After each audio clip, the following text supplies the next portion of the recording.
सुस्वागतम. संगीता भालसिंग या माझ्या यूट्यूब चॅनलवर तुम्हा सर्वांचे हार्दिक स्वागत. आपण आज प्रश्नपत्रिका पाहणार आहोत. इयत्ता 12वीची विषय आहे मराठी. मराठी युवक भारती या विषयाची इयत्ता 12वीची प्रश्नपत्रिका आहे. आमच्या कॉलेजमध्ये झालेली आज ही परीक्षा आहे आणि 50 गुणांची परीक्षा आहे. प्रथम सत्राची आहे 2021-22ची एक नमुना प्रश्नपत्रिका म्हणून त्याचा तुम्ही अभ्यास करा.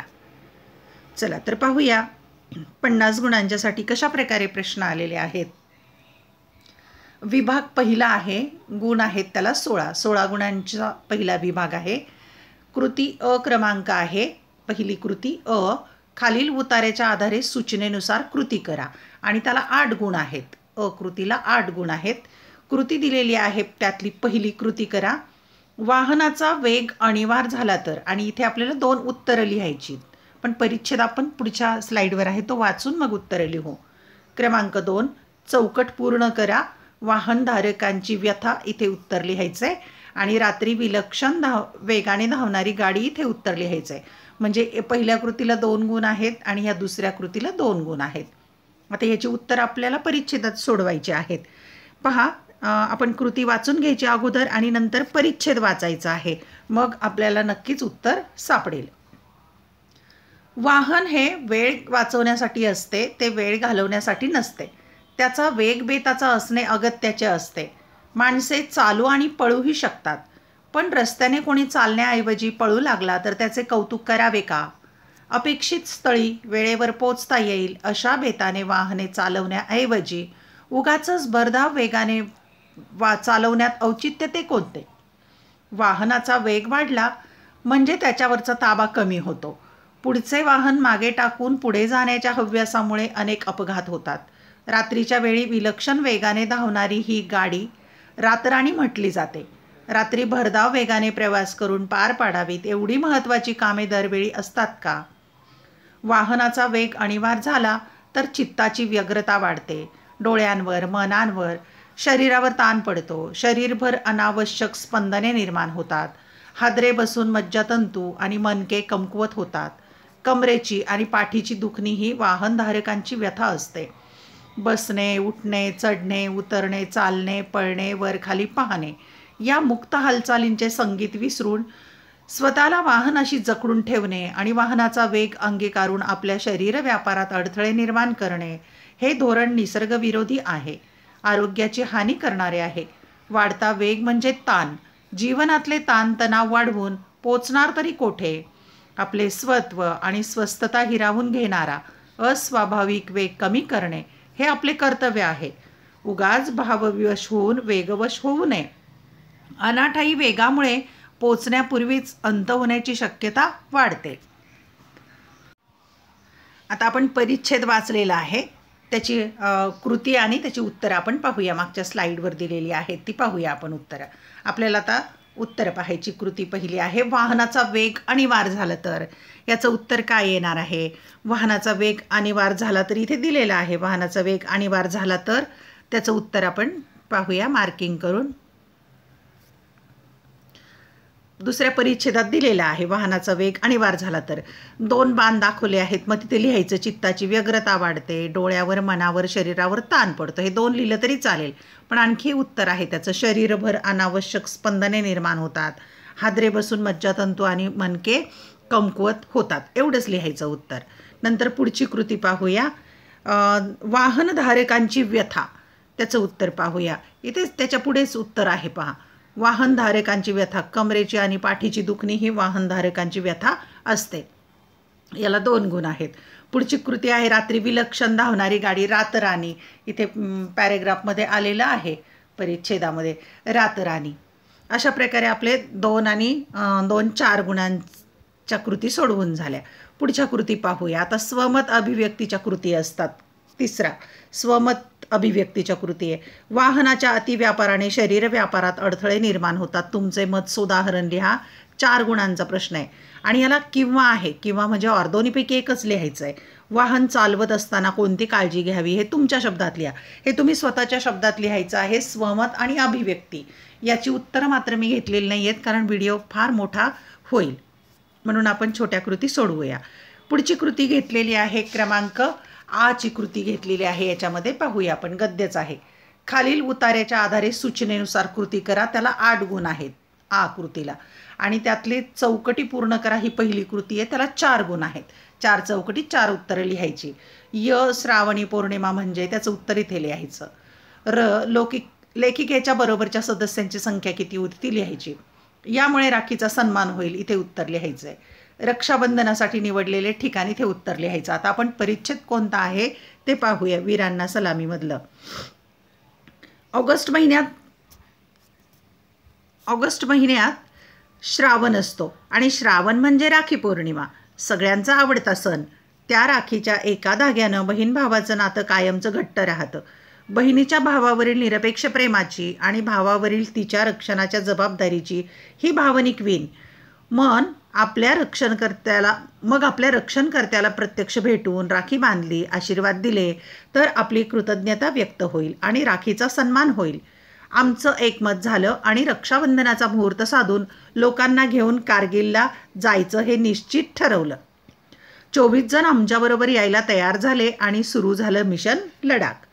सैनिकांच्या रेजिमेंटमध्ये जायचं, सैनिकांना भेटायचं म्हणजे जणू सिंहाच्या गुहेत प्रवेश मिळवायचा होता. बऱ्याच खटपटी करून आम्हाला निघण्यापूर्वी 14 कोअरच्या लेहमधील हेडक्वार्टरमधून प्रतिसाद आला. आम्हाला 14 कोअरच्या कर्नल झा यांनी बोलावलं होतं. आमचं मन धास्तावलं.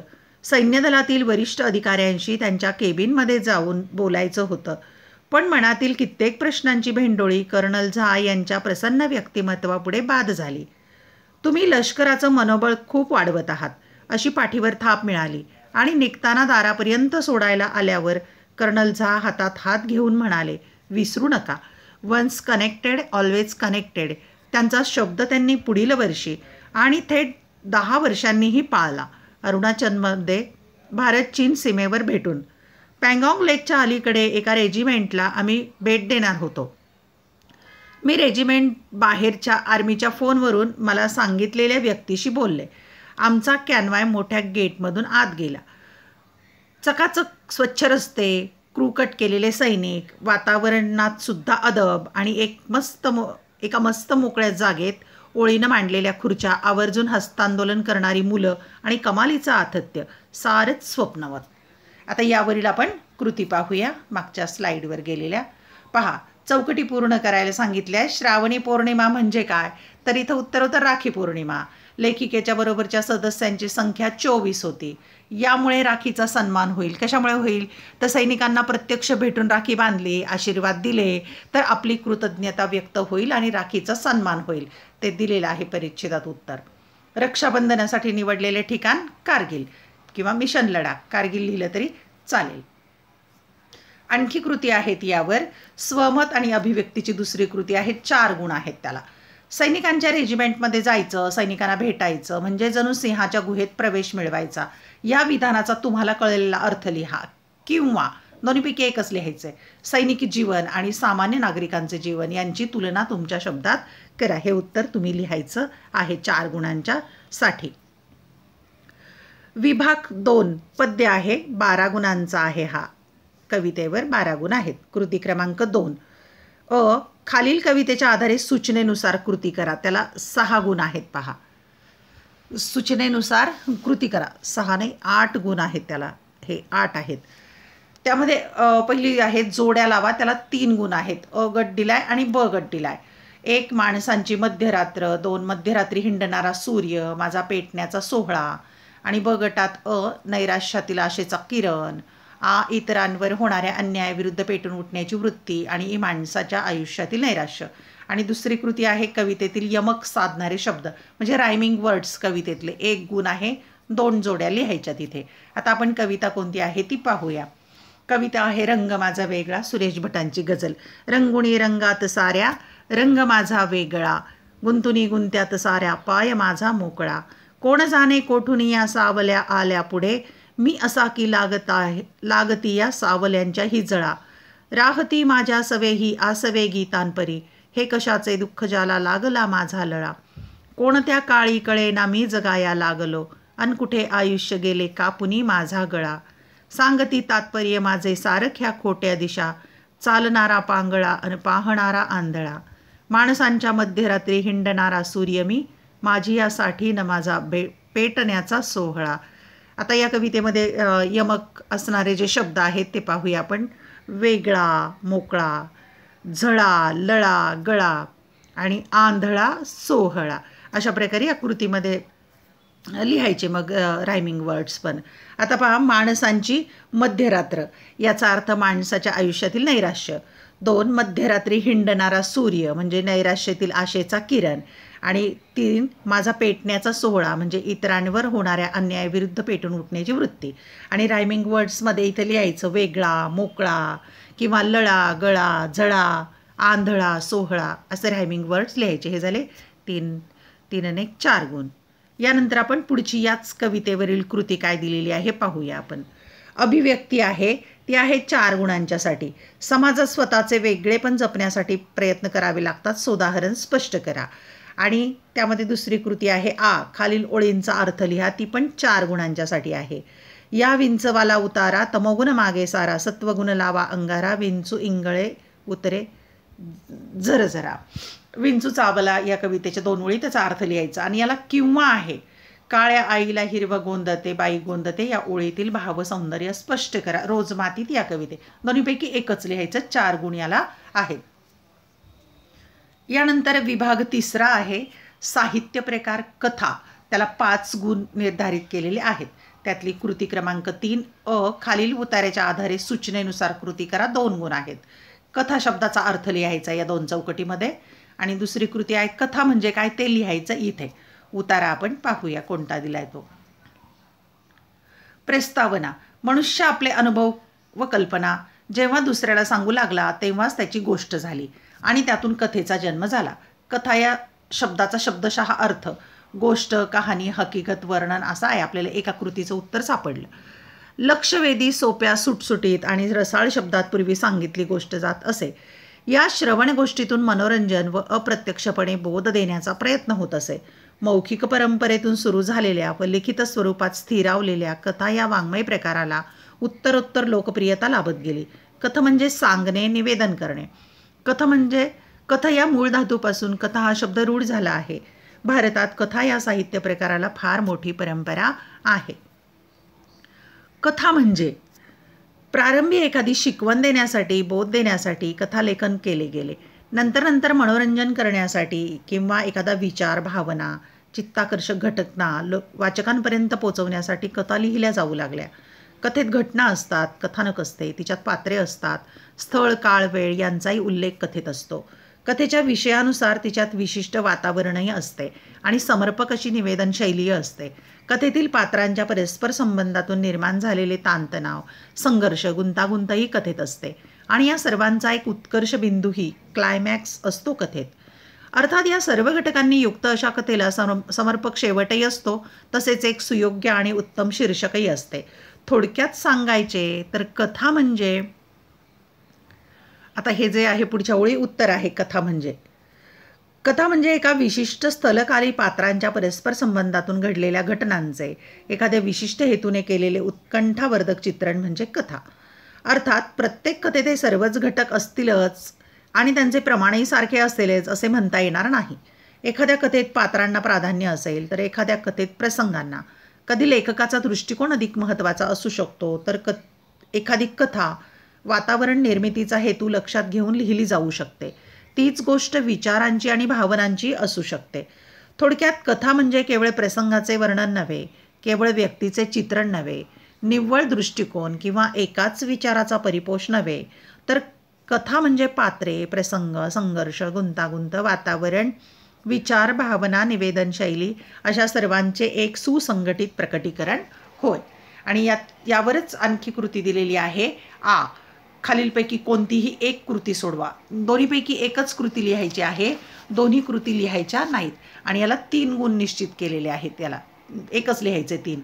कथेची नायिका असणाऱ्या अनुचा तुम्हाला आवडलेला स्वभाव पैलू. अनु शोधकथेची नायिका, त्यावरचा आहे अनुचा स्वभावाचा पैलू लिहायचा. आणि 2 कथेचे 2 घटक उदाहरण स्पष्ट करा. दोन्हीपैकी एकच लिहायचं. आता ज्या छोट्या कृती होत्या त्याची उत्तरं आपण पाहूया. पहा, इथे कथा शब्दाचा अर्थ पहिल्याच ओळीमध्ये आलेला आहे. गोष्ट, कहाणी, हकीकत, वर्णन असा. आणि कथा म्हणजे काय तर एका विशिष्ट स्थलकाली पात्रांच्या परस्पर संबंधातून घडलेल्या घटनांचे एखाद्या विशिष्ट हेतूने केलेले उत्कंठावर्धक चित्रण म्हणजे कथा, हे या चौकटीत लिहायचं. पुढच्या कृती पाहूया आपण. आकृती पण झाली 3 याची. विभाग क्रमांक 4 आहे उपयोजित मराठी.